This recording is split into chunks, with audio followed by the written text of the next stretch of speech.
So welcome to our July web debate. As you know, we meet every first Tuesday of the month to debate emerging issues in diplomacy and to look at the kind of key skills for the next generation of diplomats. The debates are organized by DiploFoundation in the context of the International Forum on Diplomatic Training. My name is Katharina Höhne.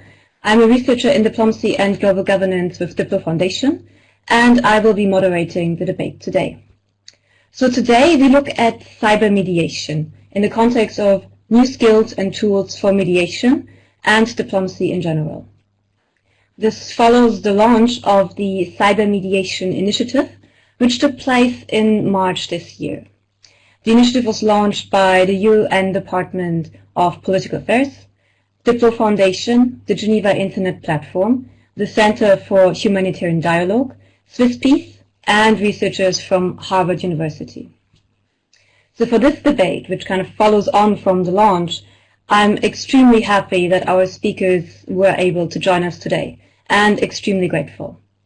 So we have with us Mr. Nikolai Mladenov, who is the UN Secretary General's Special Coordinator for the Middle East Peace Process. He is a former defense minister and the former foreign minister of Bulgaria. We also have Professor Jovan Kubalia, who is the director of DiploFoundation and the head of the Geneva Internet Platform. Last but not least, Mr. Enrico Formica, who is a senior mediation officer in the Department of Political Affairs at UNOC. Before I hand over the floor to Enrico to give us a brief introduction and to frame the debate for us, I would like to issue a reminder to you, our audience, that you can ask questions and that you should ask questions. We aim to make this debate as interactive as possible, so your comments and your questions are crucial for us. You can type them into the chat window, which is at the bottom left corner. I will read them, and when the time comes, I will relate them back to our speakers. So we're really looking forward to your comments and questions. But now, without further ado, I would like to hand over the floor to Enrico, who will frame the debate for us. So please, Enrico, tell us more about cybermediation. Great. Thank you very much, Katharina. Thank you to DiploFoundation for hosting this debate on cybermediation. I will be very brief today because we have two prominent speakers with a lot of experience, and we really look forward to hear from them about their work. Just maybe, as Katharina said, a couple of words on the initiative that was launched in March. Is a joint endeavor by the Department of Political Affairs, DiploFoundation, Center for Humanitarian Dialogue, and Swisspeace. The idea is to explore the impact of digital technology in the field of mediation. While we recognize that mediation is a field where the human elements, the emotion elements, will always be central, we also believe that technology will nevertheless impact. And we believe that the environment in which mediators are now working is indeed a digital environment in which social media and other tools are employed. It is expected that this trend in digital technology will continue and intensify in the near future. While new tools reach more people, in particular tools that we consider maybe simple and of daily work like a smartphone, their potential is just huge in the field of mediation including. In our initiative, we have identified certain areas that we think will be relevant for our research. For example, the impact of social media in shaping the narratives of conflicts in the political environments in which we operate. Or, for example, the use of data to improve our conflict analysis and the capacity to understand the trends in situations of conflicts. Or not to mention, for example, the question of mapping, the possibility of crowdsourced mapping with inputs from the field, the possibility of monitoring development on the ground with satellite mappings, and so on. I can go on and on probably on different technology applications, but this is just to give a few examples of what we are thinking of. The initiative will try to collect information from mediators and practitioners who are already using tools, for example, like Mr. Mladenov in Israel and Palestine. At the same time, we'll also reach out to the technological companies to see what is on offer, things that maybe we do not know yet, and they could be useful to the work of mediation. We'll try to bridge these two different worlds, the world of mediation and the world of the technological company. As part of this initiative, we are also working with students of the Graduate Institute here in Geneva, who are helping us identifying tools that to better reach the youth and younger audiences in conflict situations. I believe that they will be the real innovators in this area, and so I'm really looking forward to working intensively with them in that area. In general terms, the Cybermediation is an open initiative which welcomes the contributions of different actors and multiple partners. And I hope that also the conversation today with the different participants will enrich our understanding and our conversation. I'm confident that the conversation with the UN Special Coordinator and with Professor Corbalia will help us advance and provide new ideas and inspirations. And so, without further ado, I think I'm happy to let the floor to them to hear their comments. Thank you. Thank you, Enrico. I think this really gave us a good background, so we're all on the same page. But again, because we have two distinguished speakers and practitioners with us, I think we should go straight to them. And I would like to give the floor to Mr. Mladenov to share his experiences.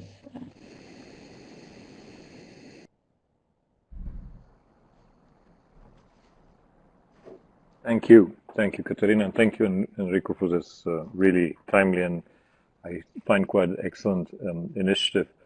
Let me start first by making some general observations of where we are, and then I'll speak a little bit about the challenges that I faced and how we've dealt with them by using social media or new tools in mediation initiatives.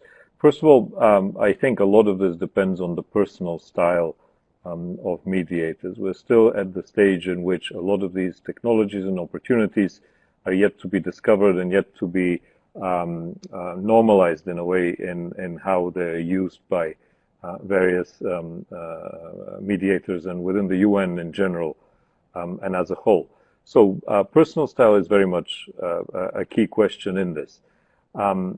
I have noticed that over the last 5 years, the level with which we have relied on and used social media has changed dramatically. Not just within the 10 years, but just within the last 5 years. 5 years ago, it was perhaps a luxury that one can afford to use or not. Today, it is an absolute necessity that we as mediators and diplomats and representing the United Nations in conflict situations are not just aware of what is happening in the social field and social media, but we are actually able to use it to our advantage. So within the last 5 years, there's been a visible change in how I've used technologies. Thirdly, I think perhaps the biggest change is that what we deal with is no longer linear. If in the past we were able to draw a line between our actions and consequences and future reactions, today we live in an environment in which our own actions are never linear because they get influenced by all kinds of factors outside. But perhaps, and this is the biggest change in the recent years, the fact that information today is instant. And the fact that information today is instant is both a blessing and a curse. It is a blessing because we are much more informed about what is happening and what is influencing our counterparts that we deal with. But it is also a curse in a way because we are expected to react instantly. We are expected to react quickly to events as they develop, so therefore we need to know about them. If we are seen to be not aware, then we're quickly dropping off the highway in the discussions. We have less control of situations as we engage with counterparts, because suddenly things will change dramatically because one of your counterparts will end up reading a tweet, a news item, will see something on the web, and it's much more difficult to control the environment. So I find that this instantness of information really, in a way, a blessing, because it gives us the information very, very quickly. But it is also a curse, because often you would go into meetings and in discussions with people, and things will change rather quickly, if not immediately, because of information as it emerges. I don't mean to say this in a manner that we should not be engaging on social media or using them, and I will give you some examples a little bit later. But I just want to state that these are the facts as I see them, that we have to deal with. Of course, this creates an increased pressure on us as representatives of the Secretary General and mediators to be much more publicly present, and much more to be publicly engaged with social media and with dialogue with all counterparts, and focus much more on public outreach and diplomacy than perhaps in the past has been the case. That, of course, in itself increases very much the risk of leaks, and that is something that we have had to learn to live with. My personal rule in that respect is that you assume that everything you do will ultimately leak. It will ultimately end up on somebody's website or on somebody's Twitter feed. So therefore, you assume that everything you do ultimately will be public knowledge. It is very difficult to imagine how things will remain more secret or concealed, as perhaps it was much easier in the past. Of course, the biggest, in a way, challenge of that is that today, shifting through the information out there is extremely important, so that we don't get dragged into false information. Not just false news, but false information out there. You will see often as people react to unconfirmed news reports, to unconfirmed tweets or Facebook postings that come out of perhaps sources that are just not well informed or not confirmed, or intentionally put out there in order to muddle the environment. These are some of the trap faults that we have to deal with. So I've put together some rules for myself of how to deal with these situations and how to actually integrate them, both in our public work but also in our internal dealings in the office. And to me, what has become very clear is that whenever you engage in any negotiation, for example, as we are now literally today and in the last few days engaging with the Palestinian Authority, the Israelis, with the Egyptians, the other relevant stakeholders on reducing tensions in Gaza, by putting forward some specific proposals of what can be done on the ground and raising money for them. My first lesson in that has been to be absolutely and crystal clear about what is your narrative, because there is so much noise out there in the media, in social media, in traditional media, in social media, among the public. Rumors are spread so much easier that it is very, very critical that you have your narrative clear.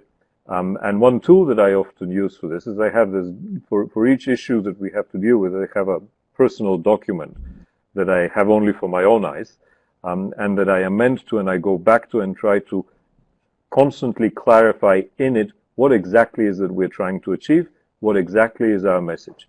And the second rule in this becomes repeat, repeat, repeat. Never ever change your lines. Never ever, as long as even if you think that you're becoming boring to counterparts, if you think that you're repetitive, that you keep saying the same things, no. There is so much noise out there that you need to be absolutely clear that the message that you get out is consistent. Consistent message and controlling the narrative. Because we are faced on a daily basis by counterparts who will have exactly the same approach to it. They will try to control the narrative of what we deal with. And whether they are effective or not, usually they are state parties, sometimes non-state actors, but with very significant resources. And often the United Nations and international mediators are more slow to catch up with such initiatives. So it is extremely important for us to be able to formulate a clear narrative, to control it, and to be able to repeat it as often as we can on all platforms and in all discussions, so that every counterpart you meet, every counterpart you engage with, understands exactly what you're doing. And if that means repeating 3 things all the time, then you just repeat 3 things all the time, and you do not ever divert from that message that you have. Secondly, what I found very important is that we do this across old media and across traditional and social media. So it is not enough to say, well, I have some Twitter followers and I put it out and that's enough. No, you need to make sure that whatever you are trying to say, you say in your press statements, in your interviews, on Twitter, on Facebook, on Instagram, and you build a story through it. In my case, I have on my Twitter about 45,000 followers at this point. I have a Facebook page with another 40-ish thousand followers. And I've linked them in a way that whenever you put something out on one platform, it goes across to all platforms so that you make sure that the message is clear. Never underestimate the use of pictures. Pictures are important to tell a story. People will often not read long statements, but they will see a picture. And if you start building a story through the pictures, they will understand exactly what you're doing. You're meeting with this person today, with that person the next day, with a third person the third day, and through that you can build that that story. Now, why did I say in the beginning that it is a matter of personal preference? Some people will have others do this for them. Maybe I'm a little bit of a control freak and I never give access to my accounts to anyone else, even if that takes a little bit of my time, more than necessary, but I want to know very clearly why I've said something and why I've put it out there. So to me, these are sort of some of the basic rules for outreaching. The second element that I wanted to talk about today is how you use these tools to not just put the information out there, but to reach out to counterparts directly. And the 2 basic points I want to make on that is that one, the increased use of apps like WhatsApp and Signal and Telegram and all of these networking, these communication tools, which allow you to reach directly to the counterparts that you have to deal with. It helps you strike agreements quickly and easily, send information out there. However, it has 2 very, very important risks that you need to be aware of. One, all the information you put out to your counterparts on Signal or WhatsApp is not formalized. So my advice to everyone would be, once you engage, you have a discussion, then always formalize it. Always make sure that at the end you have a little piece of paper or a meeting in which you formalize agreements. And secondly, the second risk is for your team. Because often principals, with the availability of these tools, will talk to each other directly, and our teams, our advisors, political teams, lawyers, and everyone else will stay out of that conversation. And I think this is an important risk to mitigate against, because it is very dangerous when principals, and in my case, I'm one of those principals, engage with other principals directly, and then my team doesn't know what's happening. And that will be the third thing that I want to talk about and how we address that in the office. Again, it's a matter of personal preference and personal style, but I believe that it is extremely important that we share information, that we do not compartmentalize it in a manner that within one team our colleagues don't know what the principal is doing. I think that is very, very detrimental to any effort. And it is not upon the team members, but upon the principal, the responsibility to inform the team if agreements have been reached or channels have been established or anything like that. Because what teams and institutions provide is the knowledge that one needs to deal on a daily basis. So again, for example, at UNSCO, to simplify it, we have a political team, and we have a coordination team that deals with running the Gaza reconstruction mechanism, the country team, working with the country team, etc. So I haven't found until this day one issue that hasn't been that hasn't need to cross through all of these, through all of my colleagues. So I make sure that every time I talk to my political team, I have someone from the coordination team and vice versa, so that they all know what is going on. Now, how do you do this, and how do you create a collaborative environment in an office? There are tools out there. There are platforms that have been established that are extremely helpful. We use one quite actively here in the office. It allows us to set up channels for information through which we have automated some news services. So we have an automated news service for Gaza, for the West Bank, for Jerusalem, for Israel, for Palestine, for general news, through which we receive, all of us, everyone in the entire team receives information automatically, or our press team uploads information that is relevant. So this is one, to share, to make sure that outside information gets to everyone at the same time instantly. Secondly, to be able to create closed groups for more substantial discussions. And the added value of that is that it allows me, when I go back to these groups, to actually see what we're all working on. So for Gaza, we're working on the Gaza reconstruction mechanism. We have a separate one dealing with the salaries. We have a third one dealing with access. We have a fourth one dealing with something else.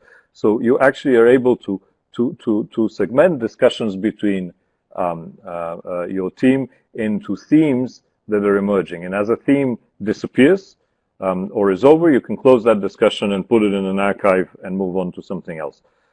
This helps me track information. It helps us make sure that everyone, no matter whether they're in the coordination unit, in the political unit in Gaza or in Ramallah, is aware of specific discussions. Thirdly, and this is where the UN, I think, has made some very, very important progress in the last few weeks, if not a couple of months. That is to put forward access to collaborative tools to work on documents together.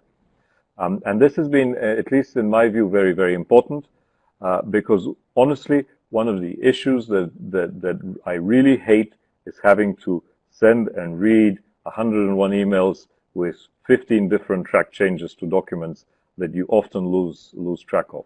So being able to have a single document in a single space where everybody works on and is able to upload their changes and comments, and you can review and approve and finalize quickly, has been really an eye-opener.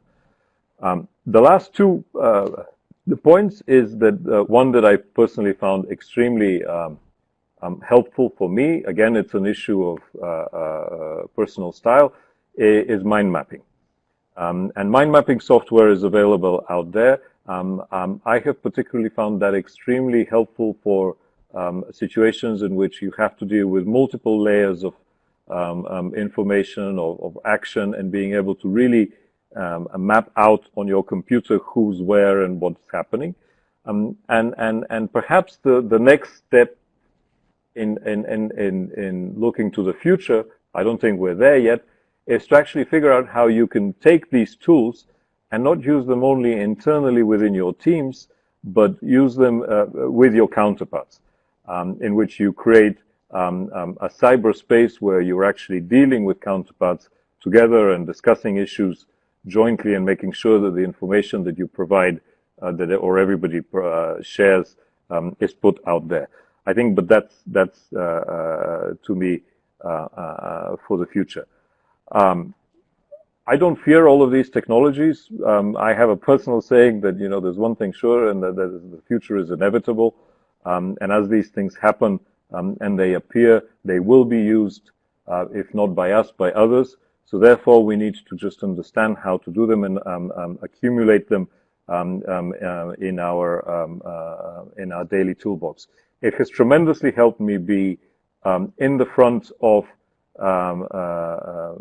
information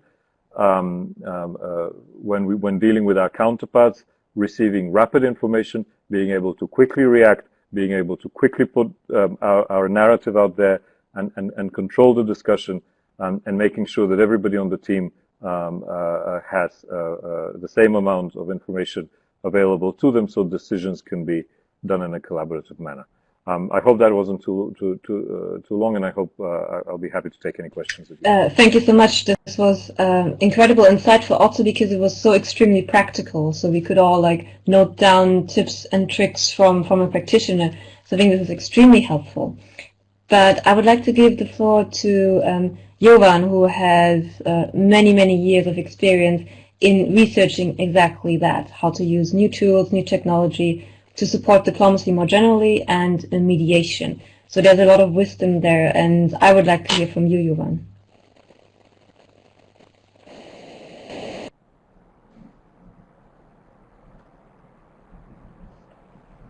Thank you, Katarina. It's really great to be today with you at this webinar with Mr. Mladenov and Mr. Formica. And as they already set the stage for discussion, I believe that practice is mother of all theories. Therefore, what Nikolai indicated is extremely useful.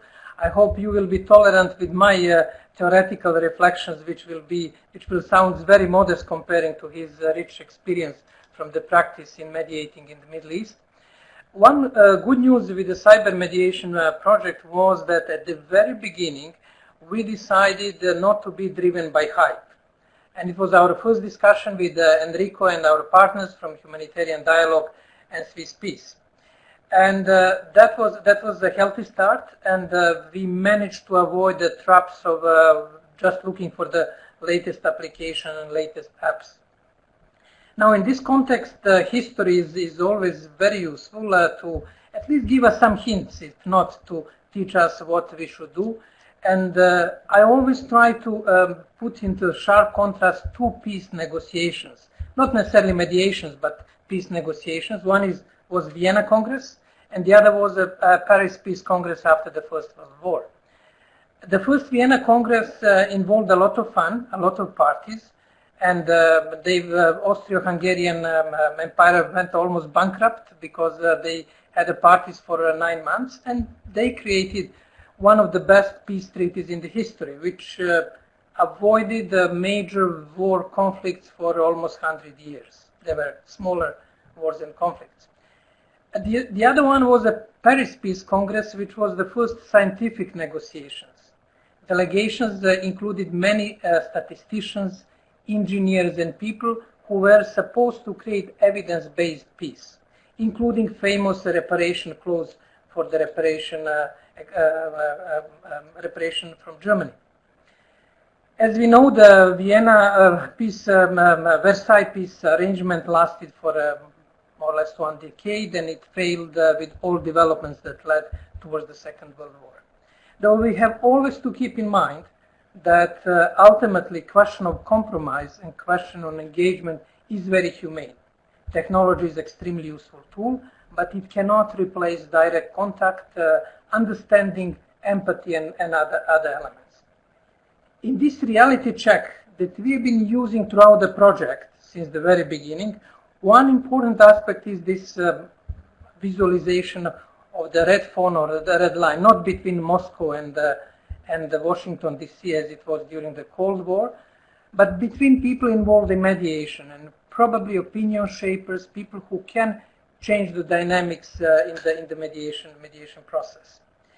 This creates the context, and my slides disappeared, but I'll try to continue with explaining what it is, what are the other elements. This creates the policy context for the mediation, which sometimes has to be, in many cases, very, very discreet, if not secret. In some cases, it has to be translucent. Therefore, we should be aware that something is going on. Like Nikolai mentioned today, that there will be discussions with Palestinians and Israelis, But I guess for the sake of efficiency, you cannot reveal the details of this discussion. Therefore, this is translucency element. And sometimes we need transparency. Therefore, these three approaches of discretion of secrecy, translucency, and transparency should shape use of the cyber mediation tools. And the underlying element is that one has to keep always in mind the specific context in which cyber mediation is organized. Cultural, local, political, technological, and you have many other elements. Now, while keeping in mind this sort of constraints that we should consider when we use this new cyber tools, probably cyber mediation could be organized or somehow presented in three circles. One is the, let's say, in situ, face-to-face mediation, where we have a limited possibilities to use cyber tools.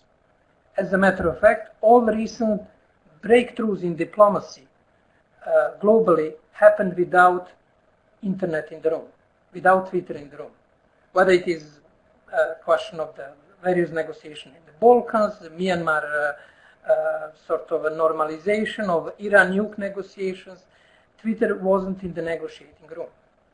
The second tier is, let's say, teleconferencing is the place where you have the interested parties, players who are keen and actively engaged in the process. As Nicola indicated, that could be important government actors or NGOs or media players or private sector companies. And the last, let's say, circle is about general public, about creating cultural peace and creating possibilities that mediated arrangement is adopted by society, which, as we know, is the crucial for the success of any mediation.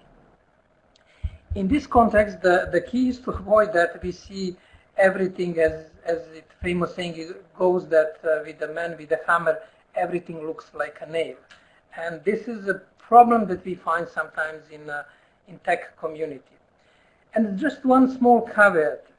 Today's webinar is important because we have around the table, virtual table, people from cyber mediation community, people from tech community, and colleagues from the diplomatic training community. Therefore, those are three different communities that see the cyber mediation in different contexts. And I think this cross-silos dialogue is extremely important for having efficient negotiation, efficient use of the tools, and ultimately efficient training of diplomats and the future mediators. We try to organize in the process of discussing and trying to reflect on the mediation, we try to organize it somehow, not as a cognitive mind map, which I also appreciate highly, Nikolai. Here is the three-dimensional element of various uses of tools of mediation for communication, collaboration, information management, knowledge management, network management, and learning. And then on the other mediation side, you say maintaining peace, mediation, negotiation, preparation for negotiation, and then you have different tools from Facebook, Wikipedia to other communication tools that we can discuss in more details. Now, what is extremely important when we discuss cyber mediation is this span between using very, very simple but impactful tools like Twitter, Facebook, Instagram, or group drafting, versus the shift towards using the latest technological tools. Now, the extremely delicate balance should be established between dedicated resources and time in making more efficient use of the simple digital tools of the current generation, and also keeping on the radar what are the latest developments. Usually the best way to follow the latest developments in technology is the Gartner curve, which for 2017 indicates some of the developments on the hype line, therefore the building of the attention, disillusionment slope, and this is what is more or less happening in Silicon Valley and tech sector. What is is it virtual reality, augmented reality, and other tools? Many of these tools are not yet ready for general use, let alone for the use in very, very delicate field of the cyber mediation, but we should keep in mind that they are in the development and they may impact future of mediation. One recently revealed tool is the Debater, which is an artificial intelligence tool platform developed by Microsoft, by Dr. Watson, which simulates basically debate and dialogues between, in this case, humans and machines. And we'll be experimenting with this tool and seeing how powerful it will be for debates. But when it comes to the artificial intelligence and then, let's say, frontier technologies or for frontier issues, we have to keep in mind that AI applications manage to win the games against chess players, leading chess players, Go players. And what is the most important for mediation? Machines manage to win the game against the leading poker players. As you know, the poker is a specific game which involves the mix of combinatorics, psychology, predictions, readiness to take the risk. And probably, I would say, we have to carefully analyze that result, even more than chess and Go, because those are more related to combinatorics and less to the human dynamics. Well, I'm based in Geneva, and I will close with a suggestion that we create some sort of Swiss knife, Swiss military knife, or it could be any other knife, or the tools and toolkits that we can use for mediation, ranging from very, very simple tools, which are probably the most effective currently, like social media, mind mapping, drafting, private messaging, towards the most advanced and emerging tools like artificial intelligence, blockchain, Internet of Things, big data. And that would be the frame in which most of our discussion on cyber mediation will be happening. And I can tell you this is really exciting project, and I would like to involve all of those colleagues, especially from diplomatic academies, to join us and to enrich their curriculum for their students, future diplomats, with issues related to cyber mediation, in addition to the digital diplomacy and other new topics that are discussed all over the world. Over to you, Katerina. Thank you, Jovan. I think this was really interesting to, on the one hand, hear how certain tools are used in practice already, but then also kind of make the switch to reflections about future possibilities when it comes to big data, AI, where we are very much at the beginning, and as Jovan said, where it is very important to not fall prey to the hype, but to step-by-step analyze how they can actually further the work of diplomats on a day-to-day basis in a very practical sense. We have a very rich debate in the chat, and we have many, many questions. And let me apologize in advance to our participants because we will not be able to probably get through all the questions.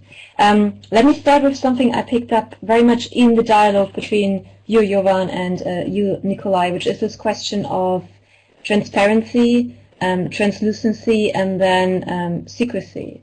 If you ask a student of diplomacy, they will often emphasize that it's very important to be able to have secret negotiations, to be able to talk in private, and I think the same is probably true for mediation.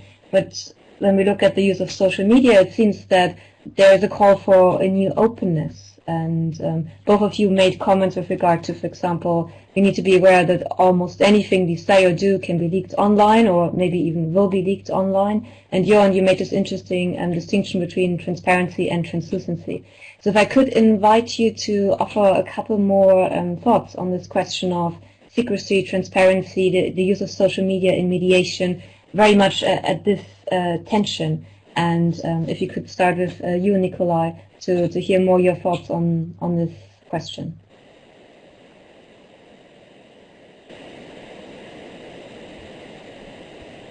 Thank you. I think that's a very valid question, and I fully agree with Jovan that I don't think there will be, at least for the foreseeable future, a negotiation that will happen over Twitter and entirely in the public domain. You will need to have confidentiality, certainly for the discussions, but any agreement that you believe will ultimately remain confidential forever and ever will not be implemented and will be subjected to pressure from the outside that will be most often undue. What I think is I've seen very clearly is that if we try and avoid talking to the media, we become much more vulnerable because our counterparts, usually, again, governmental or non-state actors, have their own constituencies, and they don't hesitate to talk to those constituencies. And maybe I say this because of the experience of where I am or the issues that I've dealt with. We need to be able to put our message out there very, very clearly, because otherwise we risk becoming the punching ball. And the United Nations is most often the punching ball in between various parties who love to blame the UN, in fact, for their own failings. I think it is important for us to reach out, to speak out publicly. It doesn't mean that we will have online negotiations with counterparts on details of proposals and ways forward. But again, framing the narrative, making sure that our narrative is out there is as much important today as the content of the specific discussions. One of the questions I saw come through the chat was whether with so many Donald Trump tweets, is Twitter helping the Middle East peace process? No, it's not. It certainly is not, because what we've seen on the rise is people who call themselves cyber diplomats and spend clearly more time on Twitter following what others are saying, but their role, in a way, is not diplomacy. Their role is to assert a certain narrative, one of the sides, and I think this is where this is part of the environment in which we deal with today. So it's not just fake news, misleading information, unverified information that's out there. It is, as I said in the beginning, the intentional use of these media by our counterparts to assert their views and to limit the space in a way which we need to work. So therefore, we need to push back against that, and we need to be very clear again on the messages. So yes, there is a very clear line between the need for transparency and putting information out, and the need to preserve certain confidentiality of. Thank you. Catherine, I would just add the 2 points to Nikolai's summary. One, what I completely agree, what is the key is to ask what is the purpose of mediation or diplomacy.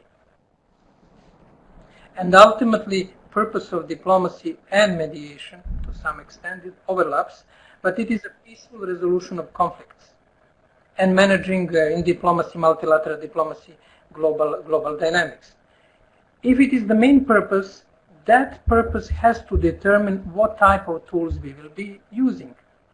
If those tools can damage the main purpose, peaceful resolution of conflicts, we shouldn't use them. Therefore, we shouldn't probably use public tools in very delicate negotiation, where we have elements of face saving and elements of trying to agree details. The cameras, for example, won't help negotiation which is currently happening between Belgrade and Pristina in Brussels, because if the cameras are in the room, they will be basically negotiating and speaking for the galleries back home, because next elections are often around the corner.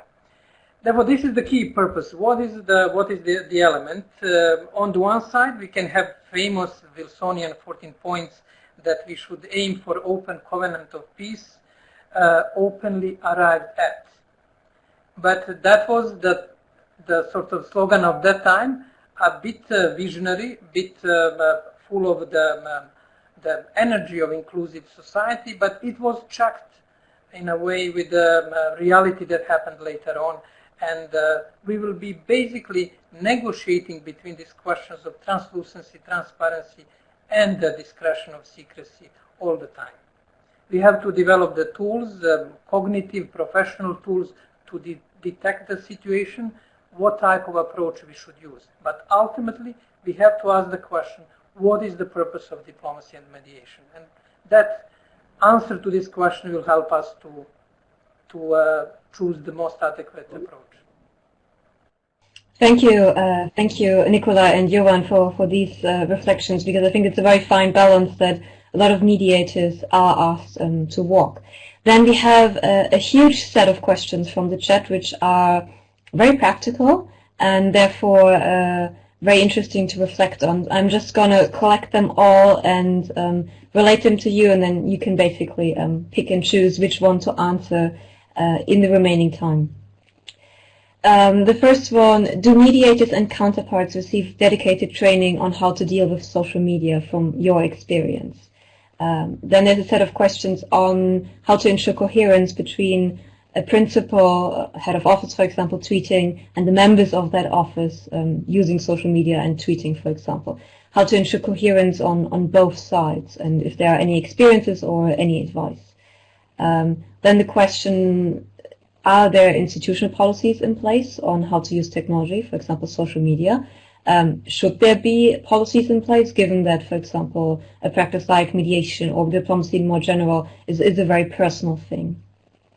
And then also a question relating to the use of Twitter, and the question: is there a new diplomatic language emerging, use of jargon, emojis, symbols, that mediators might have to be familiar with and might even have to learn? And then last but not least, again a question on how to coordinate social media activity and activity on the ground so that it's timely and accurate. So with these huge set of questions, I would again like to hand over the floor to both of you, Nicola and Jovan, for a last time to kind of hear your reflections on these set of more practical questions. Again, I would, if possible, I would like to start with you, Nikolai, to hear from your experience with these tools.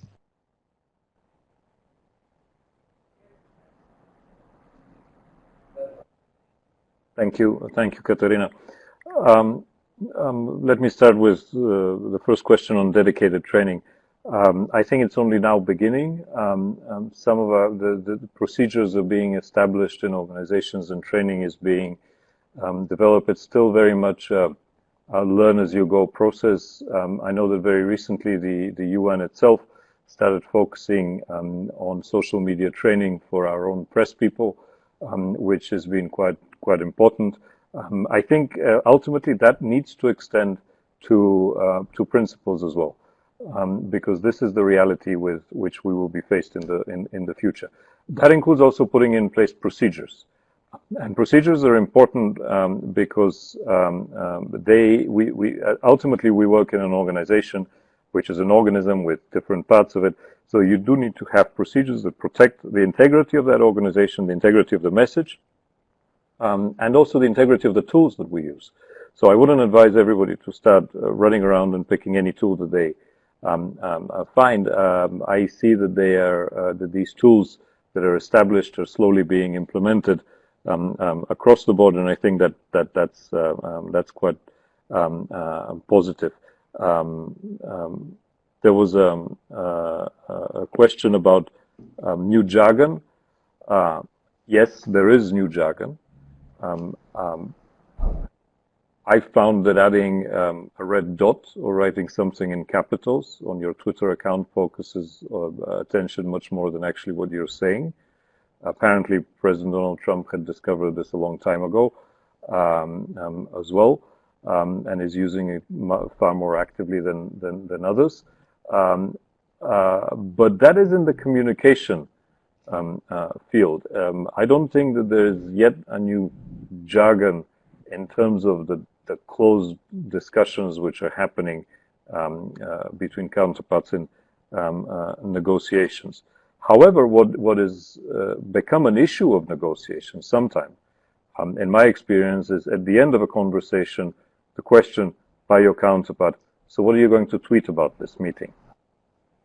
And are you going to put a picture out? What is the picture you're putting? And so you can see how this environment is also becoming part of the the closed rooms as well. I think it was Churchill who said that the best improvisation speeches that he has, his best improvisations are the ones that he's prepared for the longest, or something like that.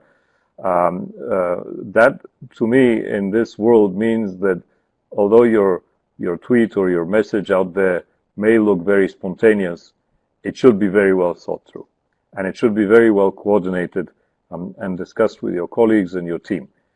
Because the worst thing that you can do is have different personal messages out there and different institutional messages. The nature of institutional and personal accounts are different.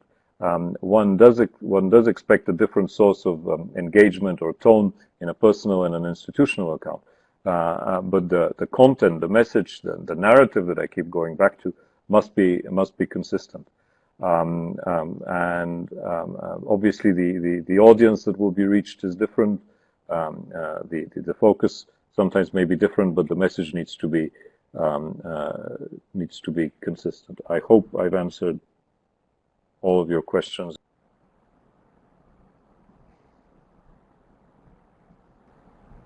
No, it's fine.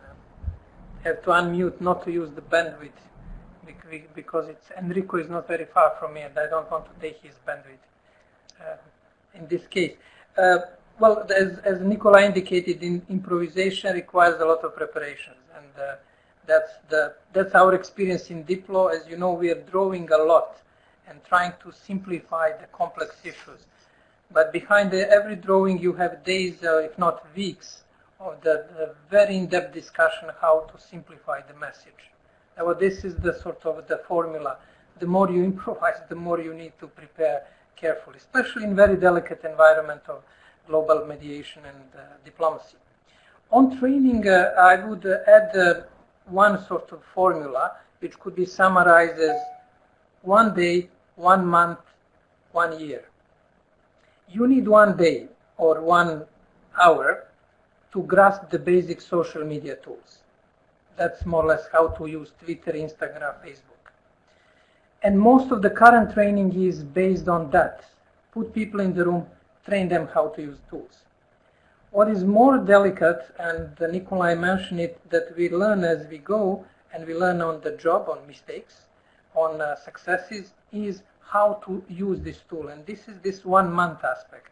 In 1 month, one has to start listening what's going on in particular social media channels, communities, on mediation, climate change, wherever you are involved.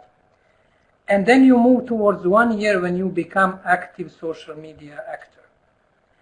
Now, a visual trick with the social media is that entry point is so low, and you can jump to use it in a matter of few hours. But the point where you become successful user of social media is very high. And between that, training can help, but coaching, hand-holding, and institutional dynamics is vital. And it leads me to the second question, is on institutional policy. In our comparative analysis of different institutional policies, we found that the shortest one had the best one. And I'm always impressed by the way how the UK Foreign Commonwealth Office basically approach institutions their use of social media. First, they start from assumption that the sort of assumption of competence. They say if we hire the very highly qualified people for our diplomatic service, we can assume that they can judge what they should write on Twitter and Facebook. Well, this is the first point. The second point is that they have a crisis management unit. They start from the assumption that the crisis will emerge sooner or later. Wrong message, wrong messaging, and then they act and they help their diplomats to deal with this crisis. I found that approach as probably one of the most successful, and I would say the most effective, because it doesn't try to codify something which is very sort of fluid and difficult to codify as social media and digital field is, while keeping some sort of general guidelines, what ambassador can tweet, what diplomats in the mission can tweet, and and helping people to internalize social media culture as they were moving from one day towards 1 year. Over to you. Thank you so much. I think we had an excellent debate, both in terms of general reflections for the future, and very, very practical advice. To close, I would like to give the floor to Enrico to bring everything back together. But in the interest of time, if I could stress just 1 or 2 minutes, if possible, and then we're good to go. So, Enrico, please, your reflections. Thank you very much. I don't think that I can do justice to the two speakers and bring everything together. There was many different experience and shared with us. Maybe I would just make a couple of considerations from my very humble point of view. The first one is that there was like a strong focus on social media. Indeed, this is something that is already happening, is pervasive, and is impacting every mediation effort that at least the UN is leading, and probably that any organization is leading. And so I think it is we need a serious reflection on that. We need policies, we need training, everything. All these things were mentioned. Of course, there are also new frontier that Jovan, for example, referred to, the use of artificial intelligence and so on. And also on that, while it is not maybe contemporary, it is probably for tomorrow or the day after. So it is good to start shaping our attention on that technologies as well. Of more general nature, I think that both speakers kind of confirm that that we are operating in a highly technological environment in mediation. And so even if a mediator decides not to be technological himself or herself in a way, the environment around the mediator will be technological, and that cannot be avoided. The second consideration is, I think, that this environment is context specific. All our colleagues working in the Middle East, for example, they had to quickly learn acquire new skills in managing social media, in monitoring social media, and so on, because all recent events in the Middle East and North Africa were highly impacted by the use of social media. There is a personal element of it that Mr. Mladenov stressed. Every envoy, every mediator chooses his style of mediation in many different realms, obviously including on the use of technology. But I think it is important for every mediator to at least know what is available out there and the impact of technology, and then he may decide whether to use it or not, or which tool to pick or not. But this general awareness, I think, is important for everybody. And the last comment I would like to make is with regard maybe to the narrative, that again, shaping the narrative of the conflict. And I want to quote maybe two different views. One is the views of Mr. Mladenov that say, well, we need to shape the narrative also in the social media, otherwise we become a punching ball. Other envoy that I spoke with, they say, well, you know, it is impossible to go after all type of narrative. We should just try to consider this as background noise, go straight for our objective, and so don't bother too much about this. Again, it is a matter of personality and how to deal. Although I'm inclined to support maybe the views of Mr. Mladenov that is important to try to shape this narrative. And to shape this narrative, obviously, we have different audiences as the UN. We need to shape the narrative with foreign ministers, with the membership of the UN, and all the way down to the public. But in this case, I think that what it was stressed is that consistency is important, to have the same message, although it has to be put across in different ways. You cannot brief the Security Council with tweets or with pictures. But so you need to master this ability to tailor your message, your consistent message to different audiences. That is my personal reflection, at least, and I want to thank you very much again for hosting this conversation. Thank you. I mean, all that's left for me now is to thank our three speakers. It was an absolutely fantastic debate in which we were able to discuss a lot, but also learned a lot. So thank you, Mr. Mladenov, Jovan, Enrico. It's been an absolute pleasure, and it's very much appreciated that you took the time to be with us today for this 1 hour. We will follow up with the summary of the debate, and we will follow up with the recording, and we will continue engaging in the Cybermediation initiative. Thank you all for participation and your questions and discussion. Thank you so much. Thank you. Bye-bye.